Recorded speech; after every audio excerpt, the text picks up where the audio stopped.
Hey, it's Yay for Yarn, and today I'm going to show you how to do an increase on your Addi knitting machine. So let's get started. So first of all, I want to show you what an increase is. An increase is the opposite of a decrease. So a decrease will take stitches away and make the edge of the item slope inward, while an increase will add stitches and make the item slope outward like this. So here are some increases. There's one here, one here, one here, and there's a couple here. And because of the way that the Addi works, there are a lot of things that don't really translate into Addi from hand knitting. And the same is true with increases, because a lot of the other kinds of increases I have tried to translate into, something you can do on the Addi.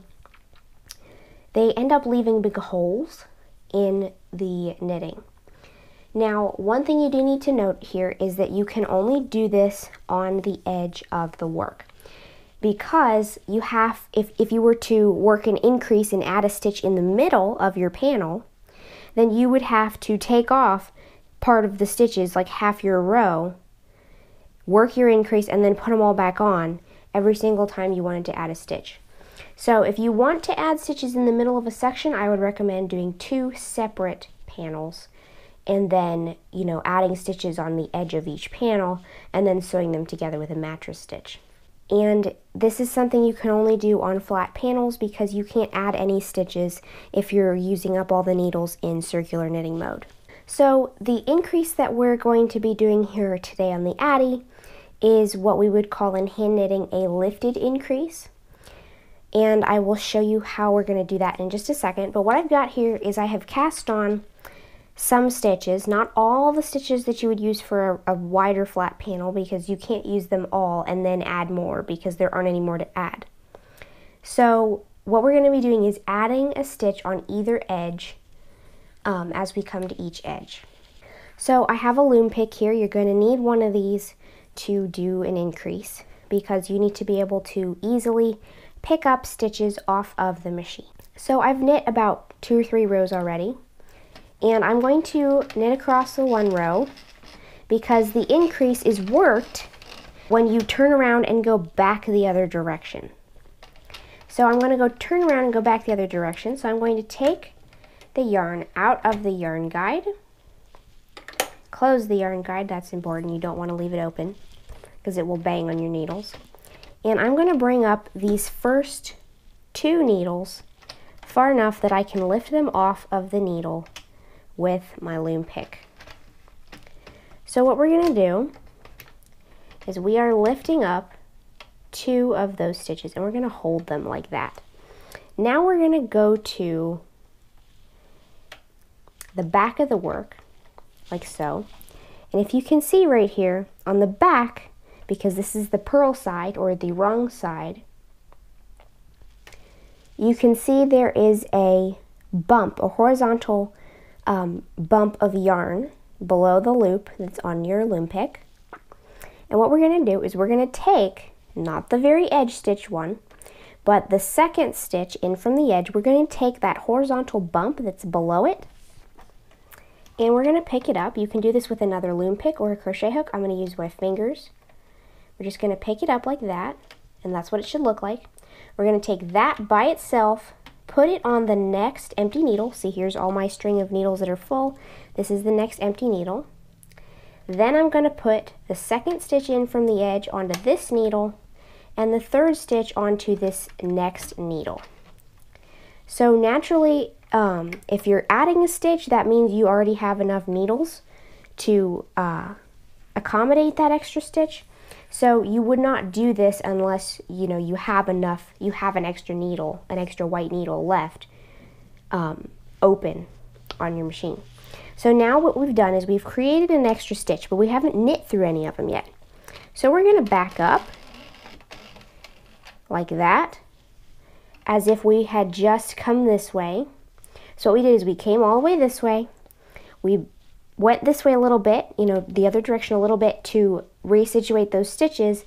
Now we've come back and we're going to actually knit those stitches. So I'm going to put the yarn back in the yarn guide, And then I'm going to knit that next row as normal.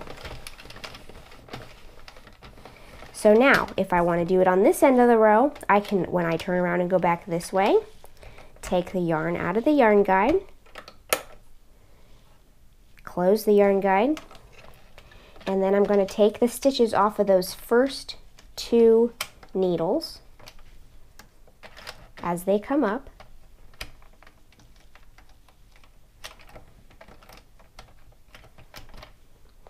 And then I'm going to pull them over to the side like that. And here you can maybe see the horizontal bump a little bit better.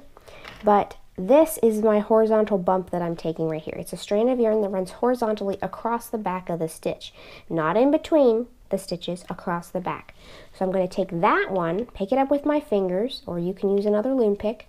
I'm going to place it onto that first open needle.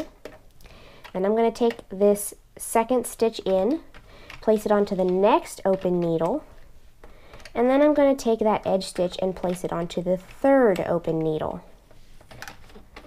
and sink them back down as if we were knitting the direction that we just came. Then I'm going to bring the yarn back into the yarn guide like so and knit back the other way.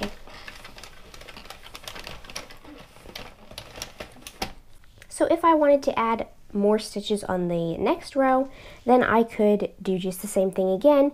As I go back this way, pick up those first 2 stitches, and then take the horizontal bump off of one, place it on the first open needle, take the second stitch, place it on the next open needle, and take that edge stitch and place it on the third open needle, and then knit back this way. And I could do the same thing again on this edge by taking off the first 2 stitches closest to the edge, taking that horizontal bump and placing it on the first open needle, taking the second stitch, placing it on the second open needle, and taking the edge stitch and placing it on the third open needle.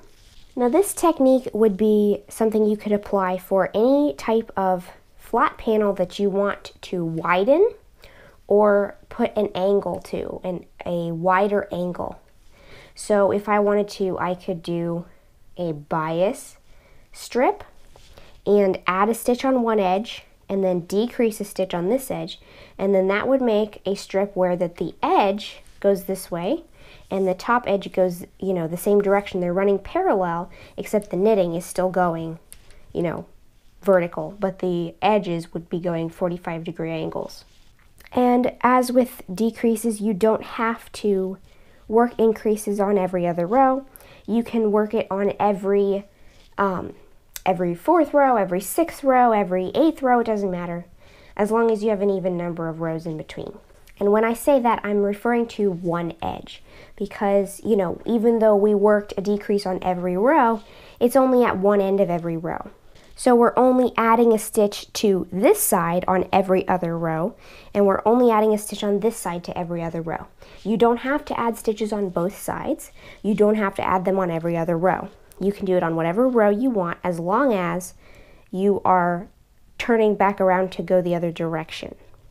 So in other words, you can't like be knitting this way and then stop, add your stitches, and then keep knitting through the rest of the row, because it just doesn't work very well. It's not impossible, but it is a little bit harder, and you do have to go back and forth a little bit more to be able to get at those stitches. So I only recommend going after you get to the end of the row and then adding your increase as you're starting the row instead of trying to do it at the end of a row, because that's a little bit harder. So I hope this video has been helpful to you. If it was, please give it a thumbs up. Let me know what project you would use this technique in the comments below. And don't forget to subscribe, making sure to click the little bell next to the subscribe button to be notified of new videos. Thanks for watching. Bye.